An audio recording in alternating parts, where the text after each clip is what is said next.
აფხაზეთის საინფორმაციო ანალიტიკური ცენტრის დირექტორ ეკა წივწივაძესა და სოხუმის სახელმწიფო უნივერსიტეტის რექტორ თია ჯუღელს შორის გაცნობიტი ხასიათის შეხვედრა გაიმართა. სამუშაო შეხვედრის ფარგლებში თია ჯუღელმა ცენტრის დირექტორს უნივერსიტეტის მიმდინარე პროექტები გააცნო, რომელიც ნდობის აღდგენასა და შერიგების პროცესებში ახალგაზრდების ჩართულობას გულისხმობს.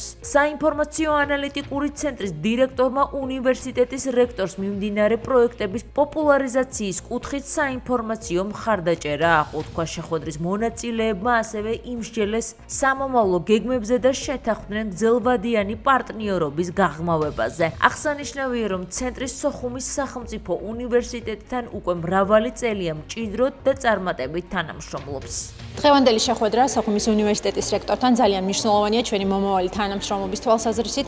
უნივერსიტეტი წარმოადგენს განათლებისა და ახალი თაობის ჩამოყალიბების საკვანძო სივრცეს, ხოლო საინფორმაციო ანალიტიკური ცენტრი ემსახურება საზოგადოებაში ობიექტური ინფორმაციისა და ანალიზის გავრცელებას. ჩვენი ერთობლივი ძალისხმევა ხელს შეუწყობს არა მხოლოდ განათლების ხარისხის ამაღლებას, არამედ ინფორმირებულობისა და პასუხისმგებლიანი მოქალაქეობის გაძლიერებასაც. დაისახა რეალური პროექტების განხორციელების გზები, რაც უკავშირდება აუცილებლად ენგურსიქეთ ახალგაზრდებთან ურთიერთობას, ჩვენ სტუდენტებთან მათ დაკავშირებას, სამშვიდობო კლუბის შექმნას უნივერსიტეტში. მაისში იგეგმება აქტიური ღონისძიებები როგორც საქართველოში, ისე მის გარეთ. ბევრი ღონისძიება დაიგეგმება ონლაინ, რაც შეიძლება მეტი აფხაზეთის ტერიტორიაზე მცხოვრები ახალგაზრდა იქნას ჩართული და ქალბატონ ეკასთან ერთად დავგეგმეთ ღონისძიებების გაშუქების, ამ ღონისძიებებზე ცნობადობის ამაღლების საკითხი.